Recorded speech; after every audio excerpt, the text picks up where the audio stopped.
Hello दोस्तों, आज हम बात करेंगे आई क्लीनिंग में बेसिक आई हिस्ट्री को कैसे लेते हैं। How to take basic eye history.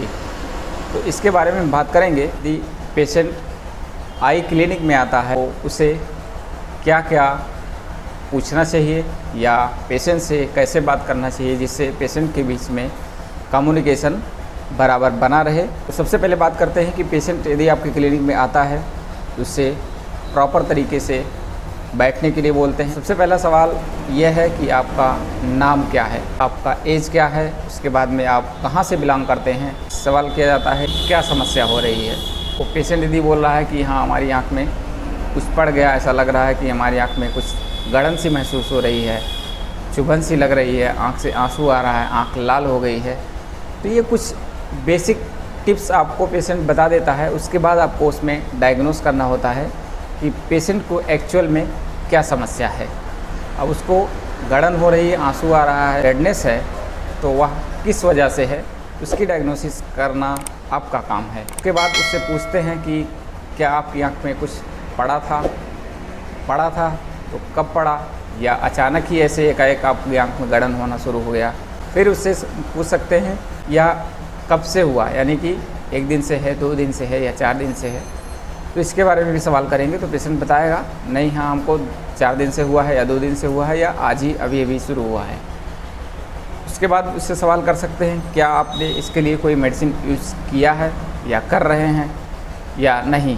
उसके बाद पेशेंट की थोड़ा सा गहराई में जाते हैं कि आँख में पड़ा है तो क्या पड़ा है, कीड़ा पड़ा है या कोई लकड़ी का बुरादा, या वेल्डिंग करते समय वेल्डिंग लग गई है, या फिर कोई कार्य करते समय गन्ने का पत्ता, गेहूँ की पत्ती या गेहूँ की बाली कुछ ऐसा लगा है। तो उसको भी डिफ़ाइन करने की ज़रूरत होती है जिससे आप अच्छी डायग्नोसिस कर सकते हैं और मेडिसिन को अच्छी तरीके से डिस्क्राइब कर सकते हैं। पेशेंट को कौन सी समस्या हो रही है, वायरल हुआ, फंगल हुआ या बैक्टीरियल हुआ, इसको पहचानने में थोड़ा सा आसानी हो जाता है। दूसरा पॉइंट दोस्तों, आँख में लाली होना या आँख में इन्फ्लेमेशन होने पर आप क्या सवाल कर सकते हैं। जैसे मान लेते हैं पेशेंट आ रहा है, बोला आँख में लाली है, आँख में दर्द हो रहा है, तो उससे पूछ सकते हैं कि यह कब से है, इससे पहले आपकी आँख कभी लाल हुई थी या नहीं हुई थी, और आँख लाल है या और कोई समस्या हो रही है जैसे दर्द, ईचिंग या वाटरिंग, ऐसी कोई प्रॉब्लम तो आपको नहीं हो रही है, केवल आँख ही दर्द हो रहा है या लाल है, या फिर सर लेकर के भी कुछ भारीपन लग रहा है। तो कुछ ऐसे सवाल आप पेशेंट से कर सकते हैं। अब इन्फ्लामेशन दोस्तों होने के कई सारे वजह हो सकते हैं, वायरल हो सकता है, फंगल हो सकता है, बैक्टीरियल हो सकता है, और आँख में कुछ मसल्स ग्रोथ होती हैं जैसे टेरेजियम होता है या फिंगिकुला होता है, या फिर आँख में कुछ चोट लगने की वजह से भी हल्का फुल्का इन्फ्लामेशन हो जाता है। इस प्रकार से आप पूछ सकते हैं कि कितने दिन से है या कब से है, या आपने इसके लिए कोई दवाई ली है या नहीं ली है, और लिए हैं तो कौन सी दवा लिए हैं, उसको थोड़ा सा देखने की कोशिश करते हैं कि किस प्रकार की मेडिसिन पेशेंट यूज कर रहा है। उस हिसाब से आप पेशेंट को आगे एडवाइस कर सकते हैं कि आपके लिए कौन सी मेडिसिन बेहतर होगी। अगला पॉइंट है दोस्तों आई एक और हेड एक के ऊपर। जब पेशेंट बोलता है आँख में दर्द हो रहा है और सर में दर्द हो रहा है तो उससे किस प्रकार से बात किया जाता है या कैसे बात कर सकते हैं। सबसे पहले पूछते हैं आँख में दर्द कब से हो रहा है, एक आँख में दर्द हो रहा है या दोनों आँख में हो रहा है, आँख में भारीपन लग रहा है या फिर दर्द हो रहा है, आँख केवल दर्द हो रही है या सर लेकर के दर्द हो रहा है। कुछ ऐसे सवाल पेशेंट से करते हैं। उसके बाद पेशेंट से ये पूछते हैं हमेशा आँखों में दर्द रहता है या कभी कभी होता है। उसके बाद पेशेंट जवाब देगा आपको कि हमेशा नहीं होता है या हमेशा होता है। तो उसी हिसाब से आप अपनी डायग्नोसिस को बना सकते हैं कि आँख में क्या समस्या हो सकती है, समलबाई हो सकता है या फिर और कोई वजह हो सकती है। उसके हिसाब से आप अपना डायग्नोसिस बना करके उसको मेडिसिन एडवाइस कर सकते हैं। अगला दोस्तों सर दर्द के बारे में भी बात करता है कि मेरा सर में दर्द होता है, तो उससे सवाल कर सकते हैं कि पूरा सर दर्द होता है या आधा सर दर्द होता है। जब सर दर्द होता है तो ऐसा तो नहीं लगता कि आपको वॉमिटिंग होगी या चक्कर टाइप में आता हो, कुछ ऐसा तो नहीं फील होता है। तो ये सब जानने की कोशिश करते हैं, क्योंकि जब यह प्रॉब्लम पर सवाल करेंगे तो पेशेंट खुलकर बोलता है। जिसे आप जब तक आपका डायग्नोसिस नहीं बनता है तब तक आप किसी भी अच्छी मेडिसिन को प्रेस्क्राइब करने में असमर्थ रहेंगे।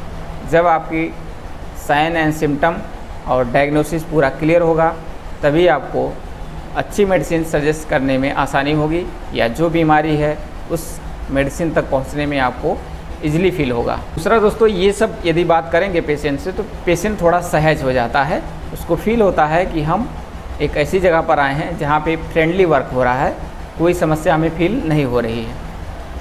और ये सब सवाल यदि आप करते हैं तो वह पूरी तरीके से अपनी समस्याओं को आपके सामने रख देता है, और आप उसमें कुछ छोटे छोटे सवाल कर करके, जैसे आपको हमने बताया 3-4 पॉइंट्स, ये सब सवाल करके आप अच्छे डायग्नोसिस की तरफ शिफ्ट हो सकते हैं। तो थोड़ा सा रिलेशन आपके और पेशेंट के बीच में बनता रहता है, तो जिससे थोड़ा सा आपको और आसानी होती है, पेशेंट आपके यहाँ आने पर दोबारा मजबूर हो जाता है। तो ये सब कुछ स्किल हैं दोस्तों, और इसी के साथ आप अपनी डायग्नोसिस को भी अच्छी कर लेते हैं, तो इससे बेहतर और आपको क्या चाहिए। तो ये था कुछ बेसिक पॉइंट्स आई हिस्ट्री के बारे में। इससे पहले हमने एक वीडियो बनाया है कि ऑप्टिकल शॉप में पेशेंट यदि आता है तो उससे क्या क्या हिस्ट्री लेना चाहिए या क्या क्या सवाल करने चाहिए। तो यह वीडियो आपने हमारा नहीं देखा है तो मैं लिंक डिस्क्रिप्शन में दे दूँगा, उसको आप देख सकते हैं, ताकि आपको और अच्छे से बेहतर समझ में आए ऑप्टिकल शॉप में कौन कौन सी क्वेश्चन पूछे जाते हैं। तो दोस्तों, वीडियो पर अभी तक बने हैं इसके लिए बहुत बहुत धन्यवाद। वीडियो पसंद आया हो तो वीडियो को लाइक कर दीजिए, और चैनल पर हमारे नए हैं तो रेड वाला बटन दबाकर सब्सक्राइब कर लीजिए। बगल में बेल आइकन आएगा, उसको भी प्रेस कर लीजिए, क्योंकि आँख से संबंधित आपको इस चैनल पर वीडियो मिलते रहेंगे।